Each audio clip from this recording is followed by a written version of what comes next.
我是瓜皮儿，绿箭侠第2季前情提要。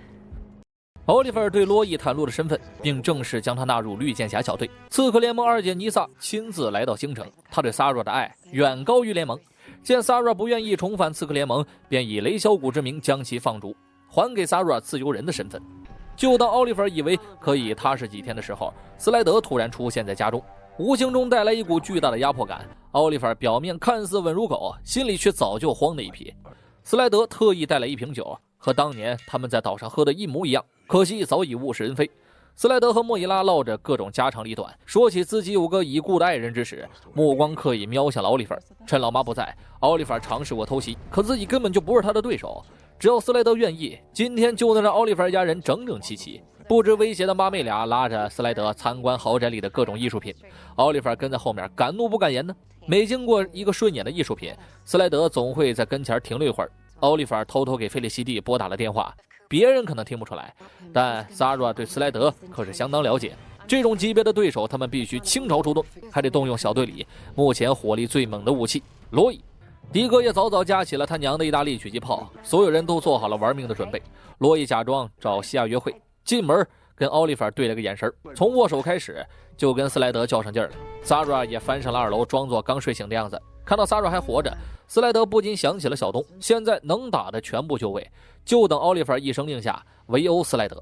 然而斯莱德根本没打算出手，奥利弗主动送他离开。最回到房间的迪哥早就被人敲昏了，米拉库鲁的突然出现，骷髅男接二连三的人体实验，直到斯莱德出现的那一刻，一切都串联起来了。只可惜奥利弗忽略了一件事，5年前他曾在货船上承诺他会亲手干掉奥利弗身边所有的朋友和爱人，而他现在就是回来履行承诺的。刚刚在每一个艺术品前停留，都是为了放置摄像头。平日里这家人的一举一动都在斯莱德的掌控之中。遇到斯莱德之后，奥利弗就没睡过好觉。这一天他终于忍不住给兄弟会打了电话，敌人在暗，必须弄清楚所有信息才有一战之力，但兄弟会有原则，你帮我我才帮你。不过这种原则约束不了奥利弗，现在每个人都在担心哪天会被斯莱德抹了脖子。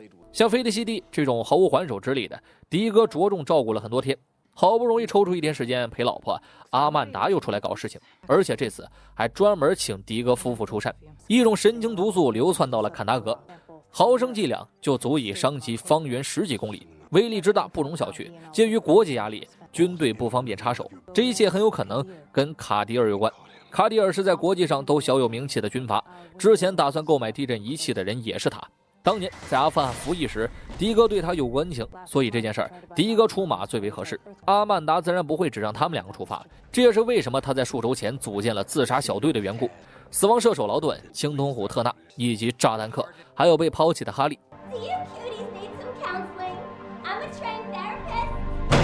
这个阵容属实自杀。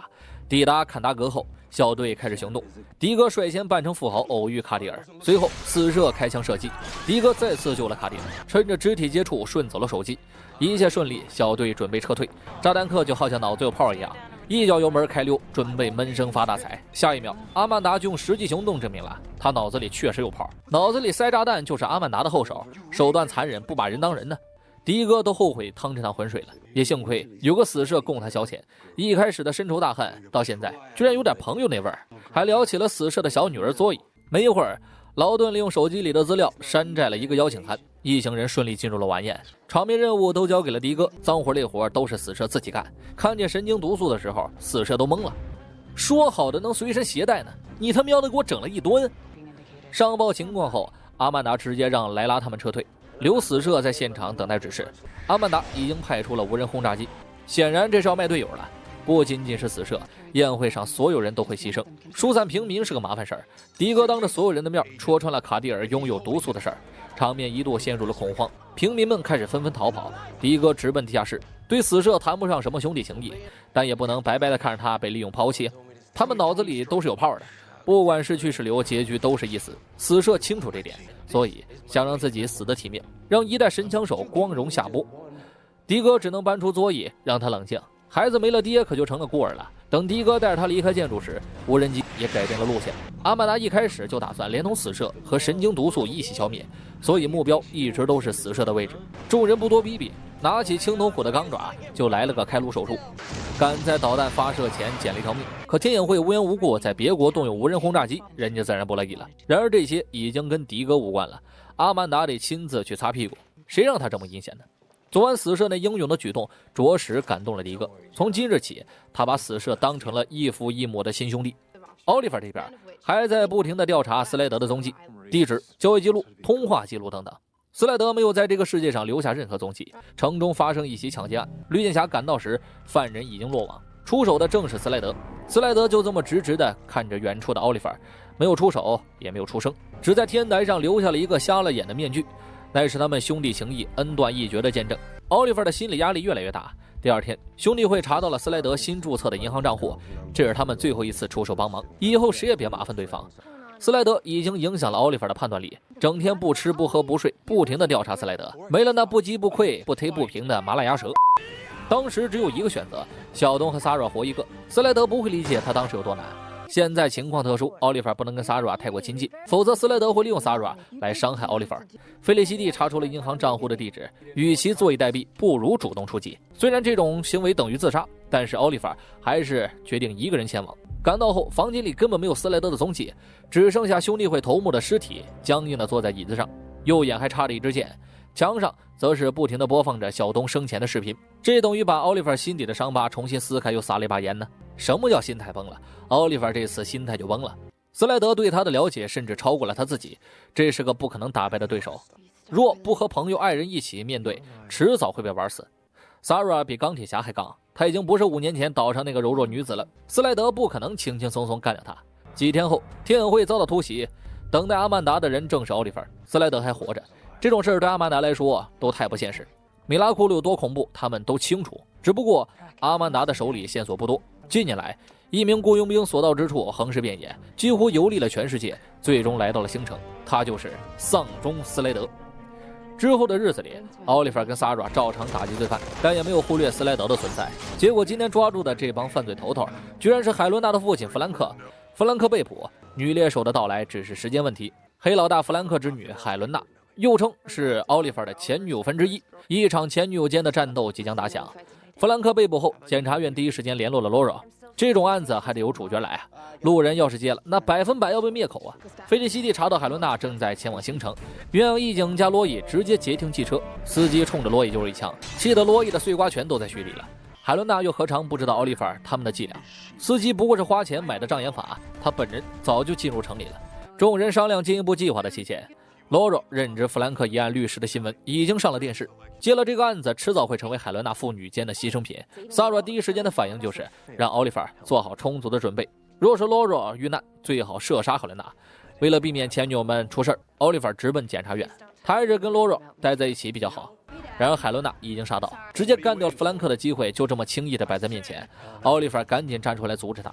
警方的人早早埋伏在了附近，跟海伦娜的人交火的同时，奥利弗已经把弗兰克带到了安全的地方，只剩可怜的罗罗被落在了楼里，而且这栋楼还被海伦娜的人包围了。这场袭击案持续到了晚上，人质太多，警方不敢硬闯检察院。海伦娜只有一个条件，把弗兰克交出来，交换所有人质。司机侠立刻起身去给奥利弗送装备，而萨拉早就独自一人冲进了大楼，他必须确保姐姐的安全，还不能暴露自己的身份。劳拉这才看穿了一切，检察院这帮人把自己当工具人，哪有什么庭审，不过是为了引出海伦娜而演的戏。警方迟迟不做回答，海伦娜手里的人质们都被吓出降了。劳拉想跟白金丝雀带走人质，一交手就知道是内行人。奥利弗的女朋友哪个不穿紧身衣？要问为什么？因为救人要紧呢。萨拉不敢下杀手，结局就是落败。劳拉等于把自己打包送到了海伦娜的手里，跟昆汀商量了一下，三人一致决定用弗兰克换罗罗。等警方冲击大楼后，海伦娜早就带着罗罗跑了，来到了指定的交易地点，尾随而来的警方就开了枪。可能是心里没点数，弄不明白谁才是主角。萨拉这边再次跟海伦娜开战，这次他没留后手。深夜，两个女子在黑暗中亲密接触，系为情所困，爱上了同一个男子。就在现女友对前女友痛下杀手时，前女友出手阻止。只因弗兰克在交火中没有主角光环，乱枪之下领了盒饭。一场横跨2季的恩怨终于结束。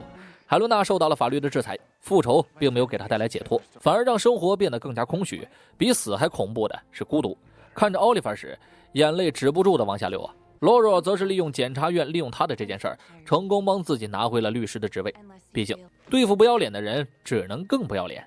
罗伊这边准备和西亚分手，奥利弗曾经告诉过他，以他现在的状况，随时可能失控，最好是远离西亚。为了强迫西亚分手，罗伊特意请了个演员假装自己出轨，这可把西亚难过的，那感觉就跟秘制小汉堡一样糟糕。西亚表示再也不想爱了，罗伊更是伤心到手抖。失恋的西亚独自走在林荫小道，路过的斯莱德直接把孩子接上了车，朝着阴谋的方向驶去。这个故事告诉我们，年轻人分手不要乱跑。我是瓜皮，下期见。